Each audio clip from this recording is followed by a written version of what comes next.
Nahuli kam ang disgrasya sa Mandaue City nga naglambigit sa duha ka mga motorsiklo. Ang hinungdan, driver giingong hubog kay gikan sa party. Ang report ni Nico Sereno. Kuha kini sa Alang-Alang Command Center Domingo sa gabi sa iskina AC Cortez ug Burgos Street. Yanong gisungag ning usa ka motorsiklo ang lain nga motor nga ni minor unta pag-abot sa intersection. Naigo usab ang tapad nga tricycle. Miresulta kini sa pagkaangol sa tulo ka mga driver. Sa pakisusi sa taga-barangay, giingong nakainom ang rider sa motorsiklo nga nakaigo. Yes, as per driver sir, katong sa nakabangga, gikan siya Christmas party. Motong na nakatagpilaw ko no siya. Mao nga pahimangno sa mga otoridad, likayan gyud ang pagmaneho kung gikan nag-inom aron makalikay sa disgrasya. Don't drink and drive yun. Kana, mo na sakto. Labi na karon sa holiday season.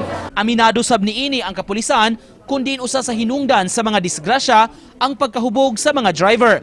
Karong buwan sa Disyembre, dunay 168 ka mga aksidente nga natala sa Mandaue City Traffic Unit, mas daghan hinuon kini sa datos ni atong December 2021. Anak kung mag-drive man gani kita, atong i-limit kundi man gyud gani malikayan ang atong mga pag-inom karong mga panahon na atong i-limit ang ato ang pag-inom aron sa iingon na ana na luwas ang ato ang pagmaneho sa mga sakyanan. Apan kun kinatibuk ang data sa mga disgrasya ang tan-awon sa tuig 2021, muabot sa 2,179 ang natala sa Mandaue City Police. Karong tuiga mas menos kini nga moabot lang sa 1,821 hangtod karong adlaw.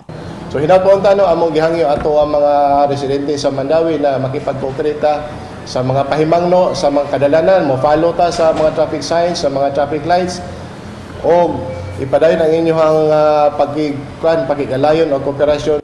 Uban ni Rod Prado, Nico Sereno, Balitang Bisdak.